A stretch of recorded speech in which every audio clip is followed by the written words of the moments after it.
nation, under God, indivisible, with liberty and justice for all. Thank you all.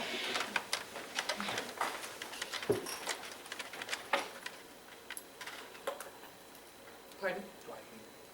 I can't I hear thought we you. were starting with executive session. No. No, we're going to flip it back. Okay, all right, good. Thank you for that. Oh, Well, they're on the call already? I guess public comment, I do see public. No public comment. Bob, can you hear us?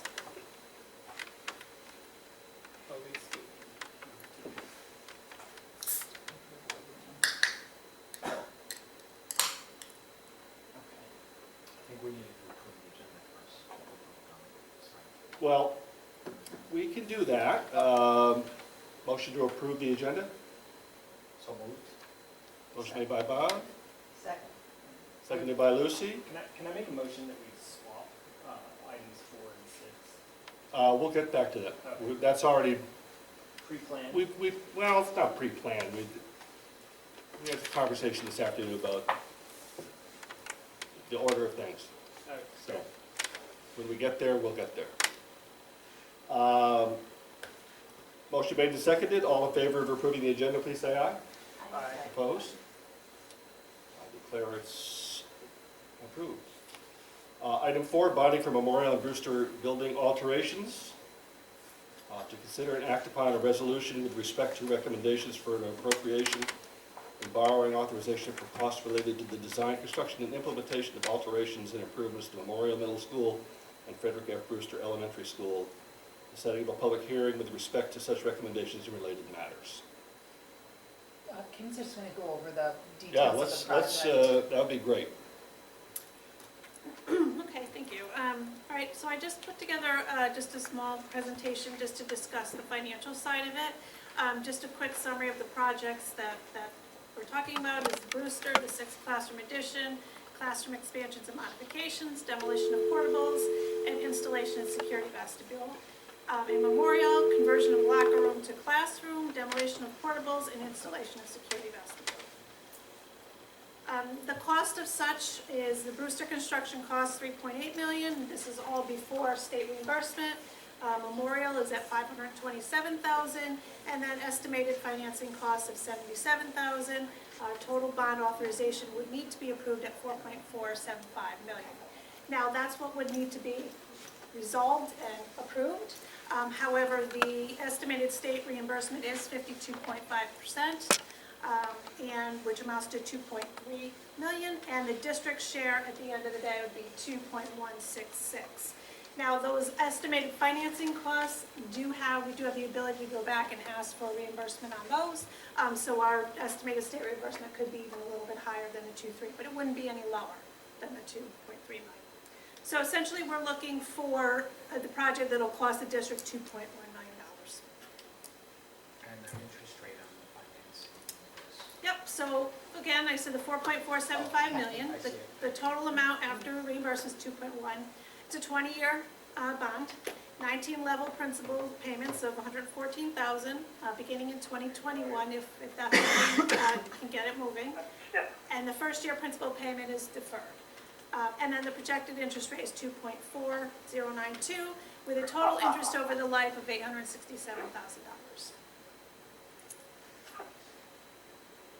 How will this affect Durham and Middlefield's mill rate? I worked with our bond advisor, Bill Lindsay, who's done all the bonding work with us to date, as well as Beth Moncada at Durham and Al Rosowitz at Middlefield, and we agreed on our calculations as to how this will affect the mill rate. So for Durham, the estimated the average assessment on a house is for $100,000. So provided there's no changes in the grand list, and consistent with the application of the proportionate share from member towns. For the year 2021, the increase in taxes for a taxpayer in Durham would be $8 for this project. And the reason it's lower than 21-22 is because we defer that principal payment in that first year. It then rises to $19 for 21-22. 22-23, and it starts falling again, 22-23 to 18, 72, 18, 17, 63, and all the way down for 20 years. Current real mill rate in Durham, 36.32. Middlefield, 33.56% share, current mill rate 32.47. The difference here is the average assessed house is 161,341, so that is costs a little bit more. Yeah, Bob, per can you hear household. anything? Can you hear anything? They can only hear when I'm on the headset. Hold on. Bobby there? Right, Bob? can you hear? Do we take off intercom? Yeah. Bob, can you hear now? Yes. Okay.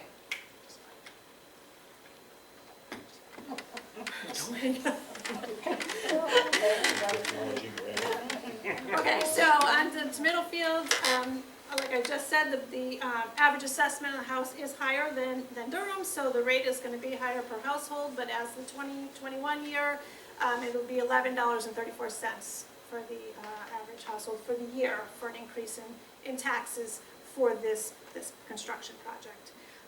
Goes to 2608, and then you'll see it starts falling again, 25, 24, 23. Having said that, the operating budget percent impact for this new proposed debt service shows on the top line, which would be a 0.24%. And then a 0.55, 53, 52, again, you'll notice the declining. Important to note, though, is the Lyman cost avoidance and operating budget. And you've seen these numbers before in the previous presentations that I've done. But by closing Lyman, we're avoiding a 2.38%, we're having a 2.3% decrease in our operating budget. Lower the first year because we have first year expenditures, moving expenditures and whatnot. 22, 23, and across the board, we go to a negative 2.51%. So the overall cost to taxpayers for this project could be as low as a 2.24% operating budget increase, and then actually would be a sort of a neutral. We would be, we're declining debt service anyways if we do close Lyman, and so we'd actually wouldn't feel any increase in taxes or mill rate from this. We should convert those to the same dollar per average household expenditure. So Okay. that people can see the net impact to you will be basically neutral or even negative, right? So, How am I interpreting that? yes, so are you talking this slide? Or are you talking per Durham, per Middlefield? Per Durham, per Middlefield. Okay, because all I did on this slide was I put dollars to the percentages. Right. I think the one that you showed that says the impact is $8 per household, Yep. if we could say the net effect of the closing of the school Could do plus that. the budget is 0 to nothing. So basically, you're not voting to raise your taxes if you vote in favor of this. So essentially, it would be the 0.24 increase, whatever that would be for the 2021, and then it would be 0 Right. for the rest of that. So it'd be $8 the first year, and then it's gonna be actually a cost savings or neutral after that. Yeah. And I think if we show it and present it that way, I think the taxpayers will have a better outlook. I agree. I don't even know if I would even show these slides here. I think I would just show the effect on the overall operating percentage and just go to the 8.00. That's I think that's the most realistic data on the impact to the taxpayers. So not show these mill rate screens.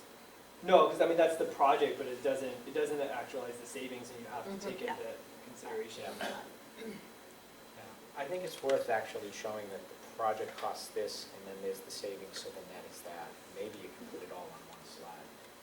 It just says, here's the cost of the capital, here's the savings in the operating from the closing, here's the net effect, here's the split by town. And then give the two towns that says the net is. I think that's probably the best way to market it. I have a question. Maybe it's not the right time. So I read through all of what Kath sent, because I am now new to the board, so I read through all of whatever you said. So in the Brewster, it talked about a phase 2 of a new gym and the new bus, whatever. So my concern is keep going to referendum for new things, like eventually they're just gonna say like, no more. So if this is gonna be, if I'm understanding correctly, if this is gonna be kind of a no, like, we're not gonna, why don't we just do the whole thing? I had, and I didn't know when to bring it up either, but I had concerns as well that this doesn't reflect the discussion around the gymnasium and the cafeteria. We're expanding Brewster by 6 classrooms, and we're not making any adjustments in those spaces. And I, at least from what we had heard from the public and people at Brewster, was that it was already cramped to some degree, and it would not support assemblies and other things at that time. And I think if that was a component of where we wanted to move forward, it seems like we would, I can't see us moving on to step 2, I guess is what I would say. And again, it's one of those things where it's a little disingenuous, misleading, not, something that we're breaking this apart to some degree and not fulfilling what we feel like from an educational and where we want to go is the right step to make. But I understand I know that the was the numbers advantages of and it. everything, but I just, that's, if my kid was going there, like, I wouldn't be happy with 6 more classes of children having to fit in that little space.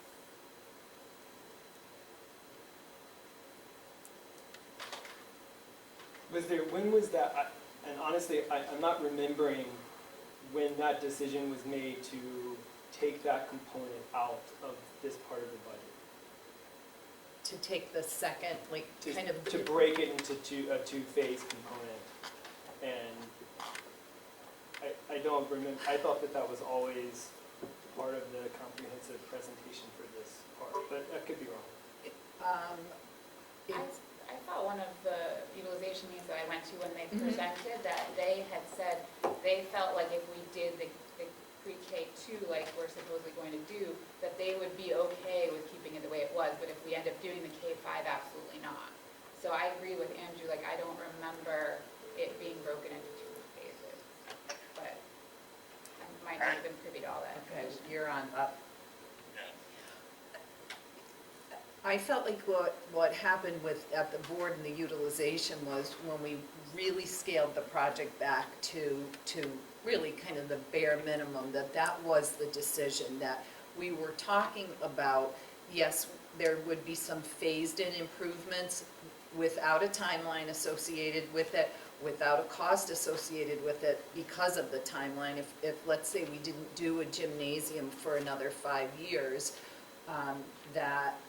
that we weren't putting this out there as a project that had, this is the phase and this is the associated cost, but just took this right back to what is the bare minimum that we need in order to reconfigure with the projected populations. Yeah, and I definitely remembered that discussion around bare minimum components and everything else. I just didn't know if the cafeteria component was a bare minimum necessity because of the amount of additions that we're making and the changes in numbers. And if it's not, that's fine, I think we can move forward. I just didn't know if that was a part of it. I didn't remember that conversation. Yeah. To Missy's point, are we gonna be nickel and diming that, gonna be deleterious in the effort?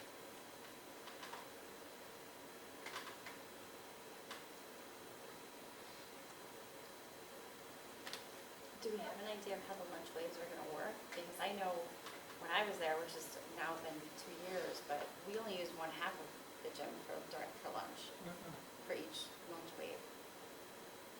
It's not going to be a significant difference in terms of the lunch waves and because of the difference in the population of students.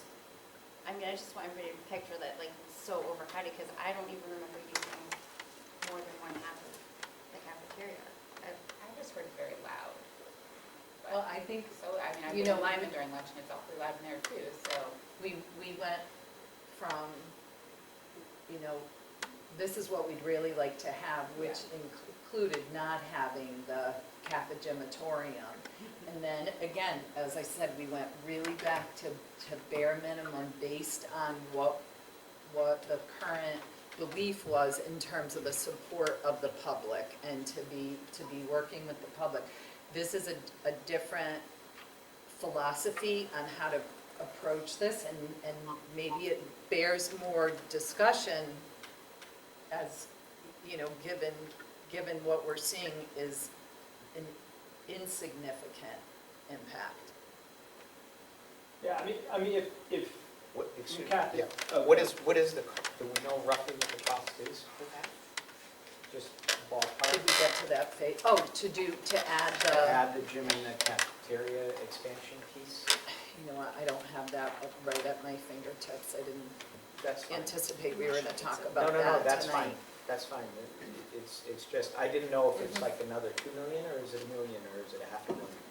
The only, and the other question would be, when it comes to state reimbursements, don't they reimburse based on current size of the facility and everything? So if we do the first one, and then we do the second one, doesn't it reduce the reimbursement rate because the starting size is now bigger? I'm not sure how that works. They do have space standards, size Yeah. standards.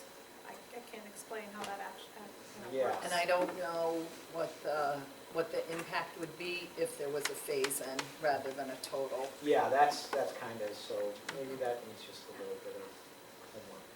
But, I mean, but Kat, ultimately, if you all feel like from an administrative standpoint that it's an okay size and it's, then I'm comfortable with moving forward.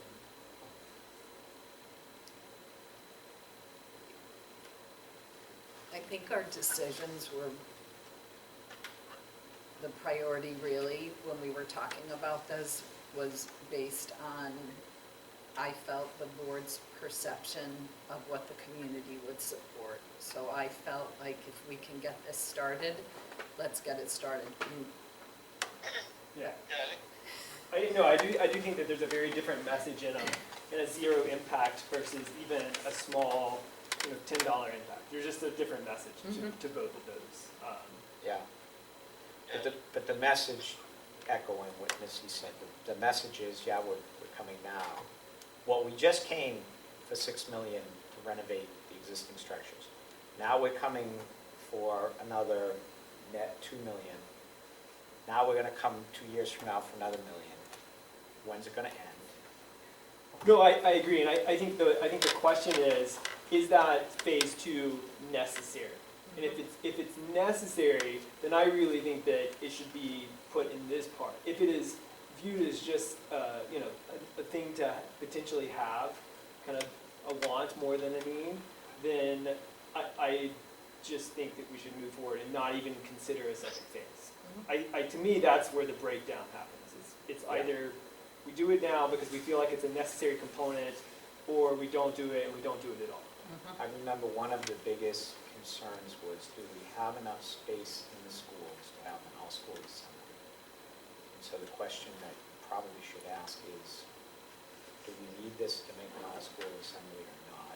Because then I think, And I don't know that for me, the compelling deciding factor wouldn't be the room for an all-school assembly, because we can do an all-school assembly at Brewster. It's the restrictions that come from your gym, is your cafeteria, is your auditorium. And just what you're able to do, and that has always been the recommendation for Brewster, is that there is that addition so that you have a cafeteria that isn't also the gymnasium. Yeah. So would I be in favor of that? Absolutely. This project was just designed to get the implementation going. right, I mean, it was no more than that, and as utilization looked at it, in fact, that this is the minimum we need to accommodate the changing program. Right? Yeah, I mean, I think that was the prevailing paradigm of thought, was what's the least possible financial impact that we can have in order to accommodate that change. And to avoid spending another $6 million in capital improvements on another. Do you recall roughly what the gymnasium addition would cost, Bob? Do you recall? No, No, okay. You know, I don't think it was broken out that way. It was, but we'll go back because Yeah. that was one of the original and initial. And I'll send Yeah. that to the board in my update this weekend. it's broken out in the $20 million plan. When we looked at the K-5, because it had a separate gym cafeteria, both there and Memorial. I mean, there are cost figures for it, but it's not built into this project right now. Okay. I thought there were more improvements being made to Memorial. Were there initially, and now it's just scaled down? Because I know there was talk about their gymnasium because it is small. Yeah, there was talk about everything. We started off with two $20 million projects, up to one $30 million project, and we said it's not gonna work. And how do we get back to a project that will allow us to move these projects in school, change the program, but find the program and do as minimal as possible as we can to move it in. We looked at no improvements to Strong, or the high school and stuff like that. So it was all wrapped into let's not spend any money. So if we keep it as is, and there's a potential phase 2, and all I'm hearing is improvements to Brewster, were there any of those improvements for Memorial going to be as part of phase 2? We didn't have a phase 2 for Memorial. Memorial was just the renovation of the locker room into a classroom space, the addition of the vestibule area, and the elimination of the 2 portables. Because Memorial's size doesn't fundamentally change that Mhm. much, it's Brewster's size that's increasing. That's why there was more changes at Brewster in the fall to potentially needing additional space for accommodation for these things. Right, but then that leaves Middlefield with just one school, and is that if we want to talk about community stuff, and will it be sufficient for perhaps future community uses? Just putting it out there.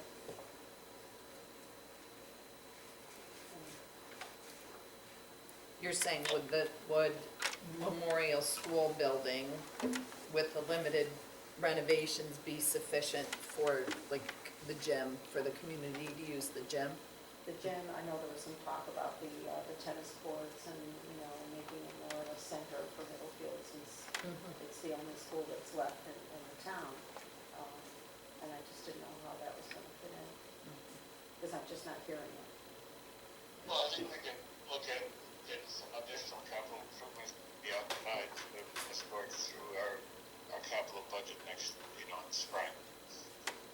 But, I think all of us would like to see, the big program, but, this was an attempt to get it submitted to the state and get a project going and get, allow us to make the decisions to save the money so we don't have to invest another $6 million in the school, of capacity that we don't need, so. Yeah, and I would agree with Bob, and I think the best way to get it passed is to pass it as it's presented.